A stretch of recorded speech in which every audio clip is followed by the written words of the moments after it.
And we are live. I think I got to this point. I hope you can hear me. I really hope you can hear me. I guess I should start by talking about Alan Rickman has died. That was on, seems so long ago. Just Thursday he passed away. And of course there was David Bowie, the gentleman who played Grizzly Adams. Let's start with this clip. So when the time comes, the boy must die. Yes, he must die.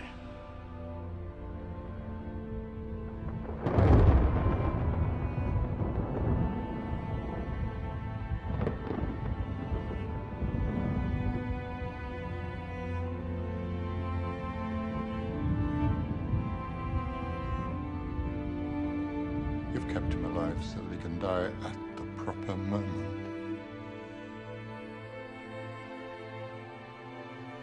You've been raising him like a pig for slaughter. Don't tell me now that you've grown to care for the boy.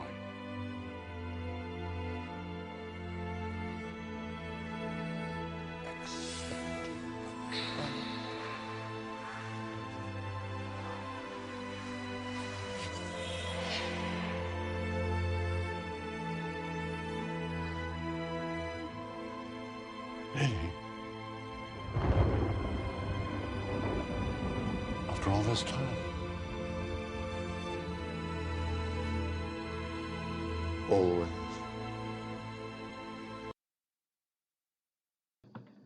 So that was Alan Rickman in his role as Snape on the Harry Potter series, and I am not going to play a lot of those. Let me see if I can hear myself. I don't think I'm echoing this time. I am not hearing myself. I think I hear him. I mean, me. Wow.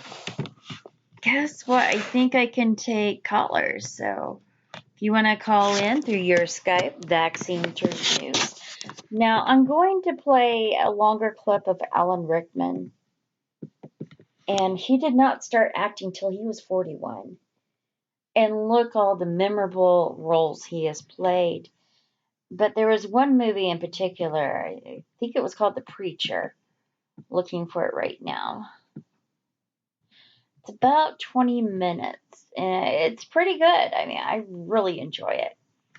And it strikes me in my heart because of the words. Victor, I'm trying to remember the name of the guy who wrote the screenplay. Hey, Mr. White. Mr. White has entered the chat room. We have a pretty active chat room here. I think I got all the audio fixed, Mr. White. Can you hear me? Please tell me you can hear me. See, let's type it. Can you hear me? Now, he may not be able to hear me ask him. So I'm putting it in the chat room. Plus, there is a delay. There is a delay. Again, I'm going to play. It's called The Preacher, and he's a revolutionary witness. So let's listen to this, and I hope I can mute myself correctly. And call in if you want to discuss the scene.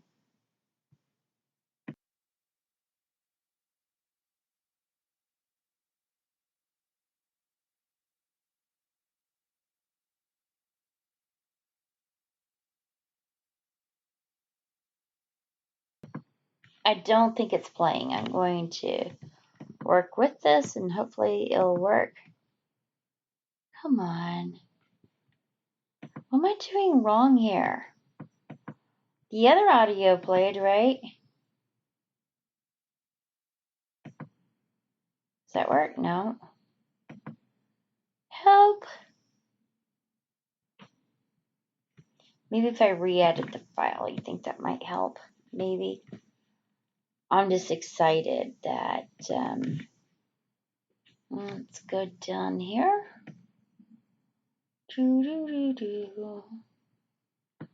Okay, Alan Rickman. Looking for just what? You just hear my voice. Okay. Well, it's not playing right now. I haven't pushed it yet. I think I just need to re-add it maybe. Let's try it this way. And we'll knock that off. And it's, where did it go to? Okay, we're going to try it again. Let me know if you can hear it. Hey, Desert Rose, I'm trying to play a clip. And I'm not hearing it.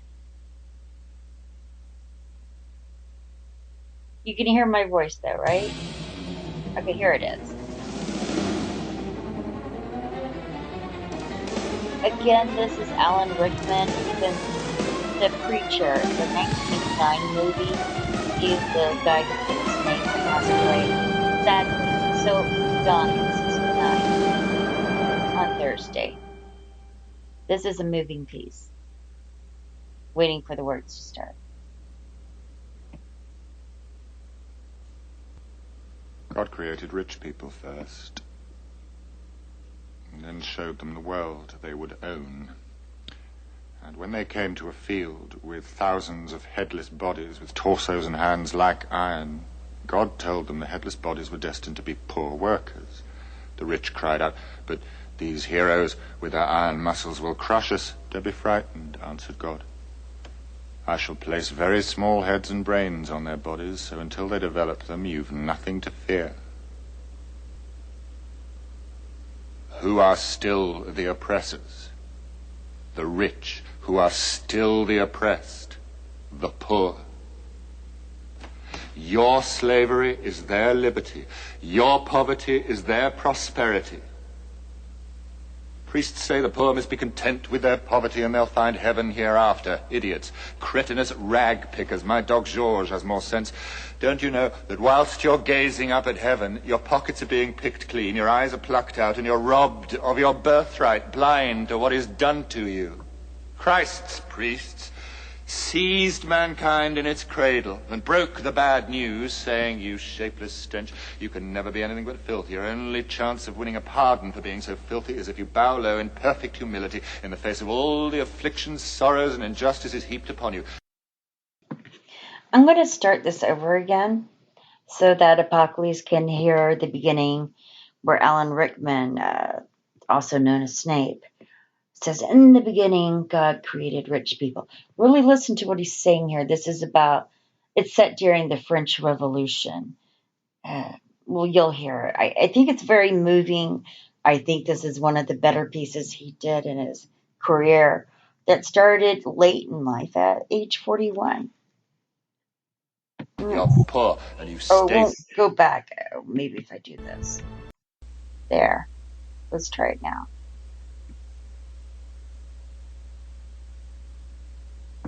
I forgot. It's slow in the beginning. Again, it's called The Preacher, 1989.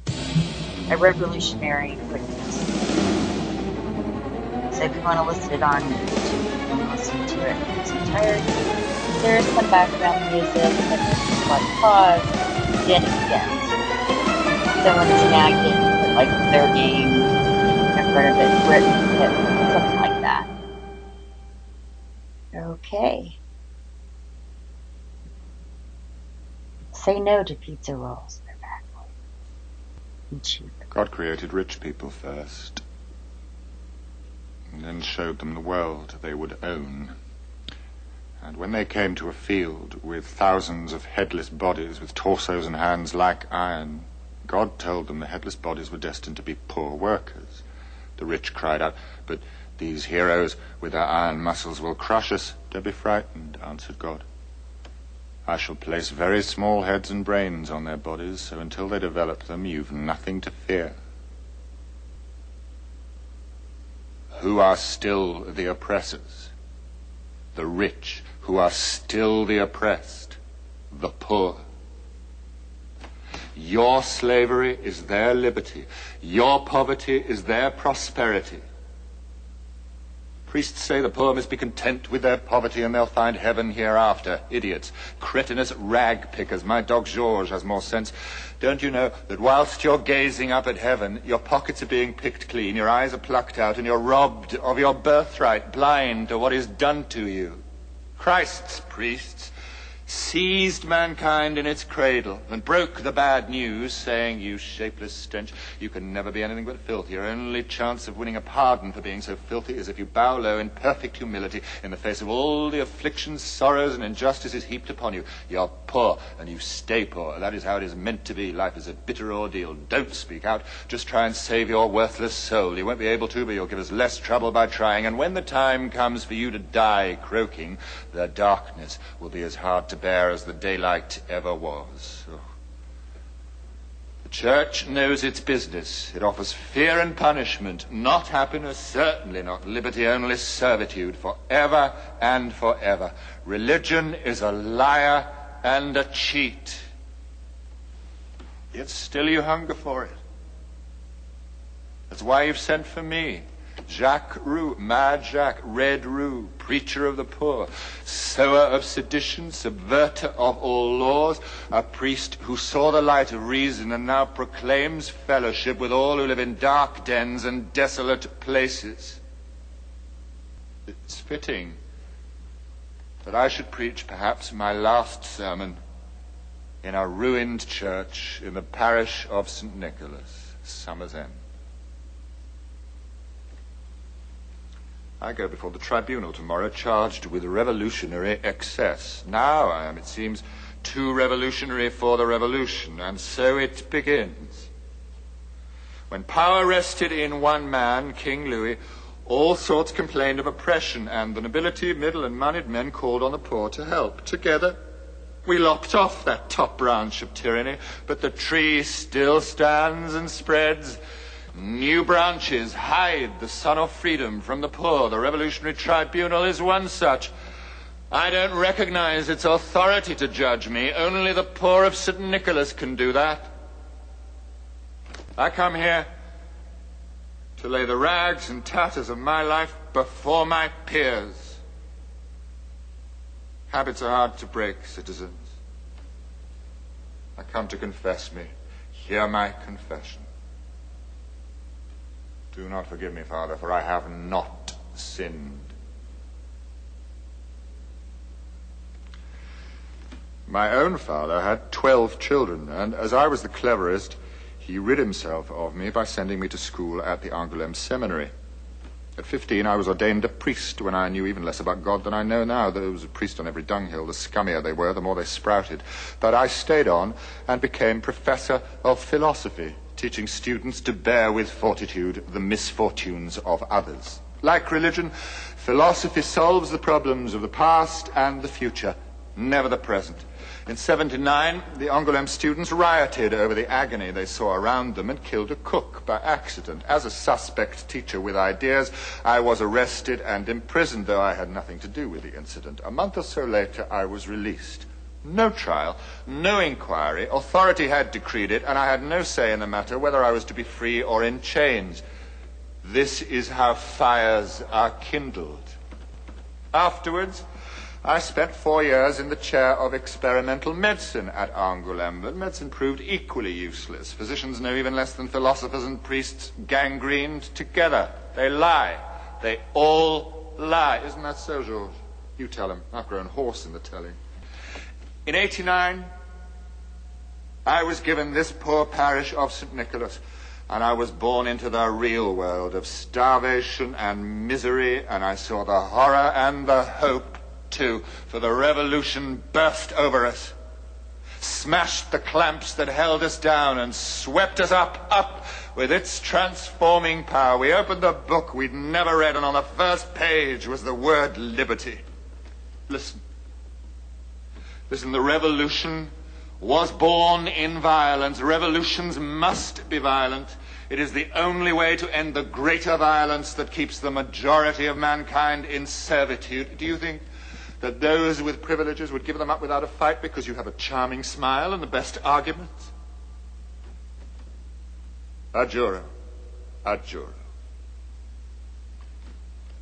I renounced my alliance to Rome and gave it to France. I became a constitutional priest, put off the mitred robes of privilege and put on the white robes of liberty. I still practice as priest and physician when called on, but I have to earn an honest living as a pamphleteer and municipal official. I live with a good woman, Widow Pettit, born Elizabeth Hubert.